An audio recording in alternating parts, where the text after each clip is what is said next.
सच बोलो, सच बोलो, सच बोलो।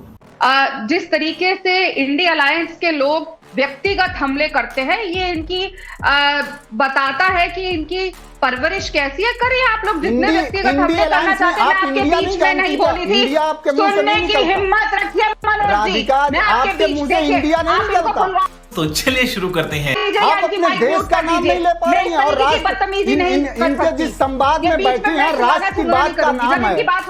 आप इंडिया कहिए, इंडिया कम से कम विपक्षियों को आगे स्वाद यही भाषा से संबोधित करना चाहिए। मनोज काका जी वो सुन रही थी, सुन लीजिए, सुन लीजिए सर। आपको भी उनके गठबंधन को जो कहना है वो कहिए। इंडिया बोलिए ना सर सुन लीजिए। मनोज काका जी गुजारिश है आपसे, सुन लीजिए। आपके गठबंधन को वो क्या नाम लेती है वो उनकी इच्छा, आप उनके गठबंधन को कुछ कहिए, सुन लीजिए उनको, रिप्लाई सुन लीजिए। मैं इंडिया अलायंस की चुप हो जा, सातवीं फेल।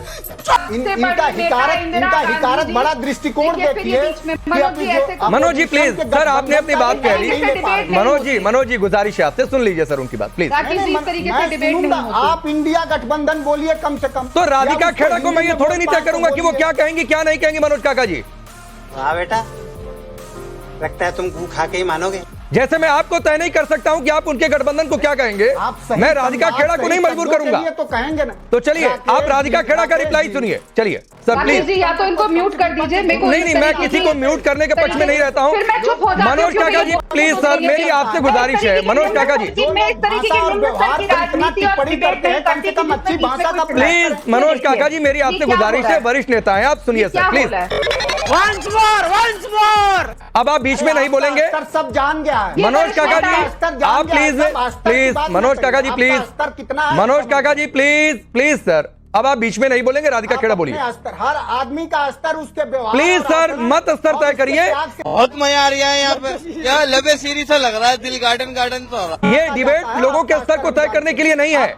आप अपनी अपनी पार्टी के दृष्टिकोण को रखिए, संसद में किन मुद्दों के साथ जाएंगे वो दृष्टिकोण को रखिए, किसी का लेवल कोई मत तय करे प्लीज। मनोज काका जी प्लीज आप शांत रहेंगे, आपसे गुजारिश है। राधिका खेड़ा बोलिए प्लीज सर। नहीं प्लीज आप संवाद में रहिए, आपका स्तर। और राकेश जी ये क्या हो रहा है? मनोज काका जी प्लीज, मनोज काका जी प्लीज, अभी राधिका खेड़ा सिर्फ आपकी आवाज होने जा रही है, बोलिए। ऐसे ही चीजों की वजह से लगातार देश जो लोग विपक्ष में बैठे हैं उनको चुन नहीं रहा है। बहुत बुरे लग रहे, तौबा थारा मूड खराब कर। और ये लोग फिर भी नहीं समझ रहे हैं। व्यक्तिगत हमले ये लोग मोदी जी पे भी करते आए, हमारे हर नेता पे कर रहे हैं, अब मेरे पे कर रहे हैं। जिन लोगों ने मोदी जी को नहीं बख्शा वो मेरे को क्या बख्शेंगे? तो इन लोगों से ऐसी ही उम्मीद है। बे जल्दी बोल, कल सुबह पनवेल निकलना है। लेकिन ये आज पेपर लीक की बात कर रहे थे, बहुत अच्छी बात है, इन्होंने पेपर लीक की चर्चा करी। इनको ये याद दिला दूं, चाहे मुलायम सिंह यादव जी जब मुख्यमंत्री थे या अखिलेश यादव जी, तो उत्तर प्रदेश की शिक्षा प्रणाली के ऊपर किस तरीके से पेपर लीक काले धब्बे थे ये भूल जाते हैं। तो अपना इतिहास इनको भूलना नहीं चाहिए और इसीलिए लगातार ये हारते आ रहे हैं। इन लोगों को जो बीमारी है, सबसे पहले विपक्ष को इस बीमारी का इलाज कराना चाहिए। जी मैं कैसे अपनी बात कहूंगी, मैं चीखना चिल्लाना नहीं करना चाहती। ठीक मनोज जी प्लीज, 2 मेहमान अभी वेट कर रहे हैं, इनकी बात राधिका खेड़ा की पूरी हो जाए तो मैं बाकी 2 मेहमानों का भी रुख करूंगा। 1 मिनट सर सुन लीजिए। इस पेशे को भड़वागिरी कहते हैं। आधा मिनट अनइंटरप्टेड दे दीजिए राधिका खेड़ा को please sir, please Radhika Khera बोलिए, 30 सेकंड आपके पास अनइंटरप्टेड है। के प्रवक्ता जिस तरीके से बीच में बोलते हैं, ये आने वाले सेशन में इनके नेता क्या करने वाले हैं उसकी एक ट्रेलर है, क्योंकि ये लोग सिर्फ लगातार लोकसभा को राज्यसभा को तेरा तो गेम बजाना पड़ेगा, डिस्टर्ब करने का काम करेंगे। इनको कोई फर्क नहीं पड़ता कि सोल्यूशन निकले ना निकले विद्यार्थियों की इस प्रॉब्लम का, उनको सिर्फ राजनीति करनी है। इसलिए फेक वीडियोस ट्वीट होते हैं। इसलिए इसी इंडिया अलायंस के नेता दिग्विजय सिंह कहते हैं कि बच्चों को हिंदू और मुसलमान में बांटते हैं। तो इनकी राजनीति हिंदू मुसलमान तक सीमित है, इनकी राजनीति देश की प्रगति के रोकने तक सीमित है। लेकिन मैं आपको बता दूं, बोलने दे, तकलीफ हुआ है बेचारे को, बोल। मोदी जी तीसरी बार प्रधानमंत्री के तौर पे कल लोकसभा जाएंगे और सबसे इंपॉर्टेंट बात है कि नेहरू जी के बाद तीसरी बार पहले इंसान है जो प्रधानमंत्री बन के जा रहे हैं इस तरीके की बहुमत के साथ। तो पहले भी हमने कड़े फैसले लिए और आने वाले समय में भी हम कड़े फैसले लेने वाले हैं। अच्छा समझ आया? ये जितना रोकने की कोशिश कर ले कुछ नहीं रुकेगा। विपक्ष लगातार कहता है ठीक है, मैं लोकेश भाई आऊंगा, बाकी दो मेहमानों से एक एक टिप्पणी ले लूं। पहले तौसीफ खान, ममता बनर्जी का क्या स्टैंड रहेगा? चुनाव से पहले तो बैठकों में गई, पूरा चुनाव अकेले, कांग्रेस से अलग जो लड़ाई हुई बंगाल में वो हर कोई देख रहा है, अलबत्ता उसके बाद बैठक हुई उसमें भी नहीं आई। नो माय डियर फ्रेंड, मैं तुम्हें भड़वा कहता हूं, दलाल कहता हूं, और बताओ और इससे ज्यादा भी कुछ बोलिए। तुम हिंदू मुस्लिम चाहते हो, तुम देश में अगर पिछड़ चाहते हो, बिल्कुल। नई संसद में अखिलेश यादव यहां पर होंगे, यहीं से लखनऊ को भी साधेंगे, इसके लिए आप लोगों को शुभकामनाएं। लेकिन जोर किस बात पर रहेगा?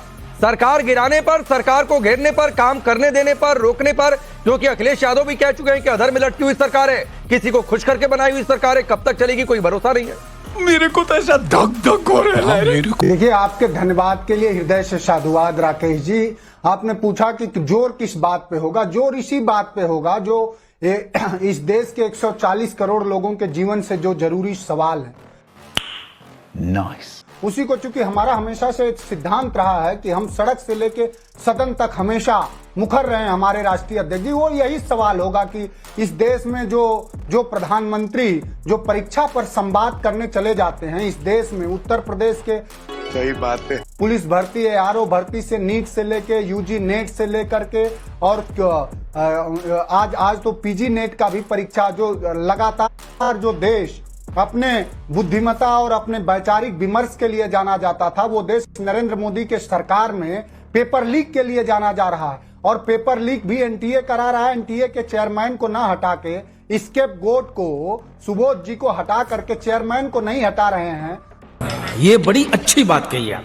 और डायरेक्टर को हटा करके अपने को शुचिता भरे व्यवहार में लाने का जो प्रयास कर रहे हैं, तो यही सब सवाल होंगे। और सरकार चले, इस देश में आपने मोरारजी देसाई 1979 से लेकर के और 1999 में भी देखा होगा कि अटल जी की सरकार 2-2 बार गिर गई, तो नरेंद्र मोदी जी की भी सरकार गिर सकती है। लेकिन सवाल उससे ज्यादा जरूरी ये है कि जो प्रधानमंत्री परीक्षा पर संवाद करते थे, उस प्रधानमंत्री के कार्यकाल में लगातार परीक्षाओं का पेपर लीक हो जा रहा है। जो प्रधानमंत्री गौरक्षा का नेतृत्व करने का नारा बुलंद करते थे, उसी प्रधानमंत्री की पार्टी ने 200 करोड़ रुपया स्लाटर हाउस की कंपनियों से ले लिया।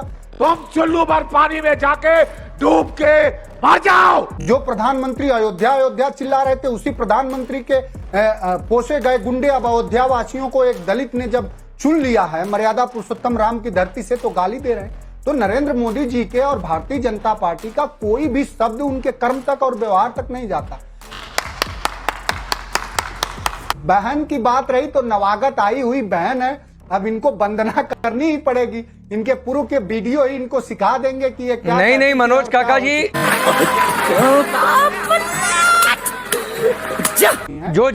कम से कम अभी वो जो जिस पार्टी का रहता। चलिए राधिका खेड़ा आप रिप्लाई कर दीजिए, वरना मनोज काका जी एक सवाल और था, रिप्लाई कर लीजिए पहले राधिका खेड़ा।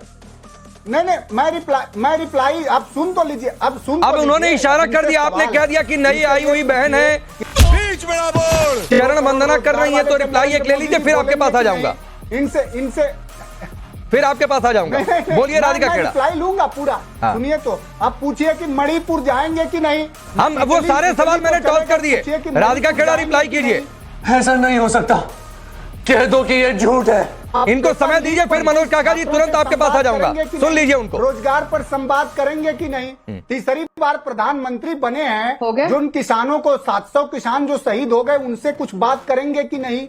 इन सब विषयों पर भी बोलेंगे प्रधानमंत्री कि अपनी सदरियां ही बदलते रहेंगे। ये सवाल है बहन से। हो गया मनोज जी, हो गया। पहली बात तो प्यारी समझ गई।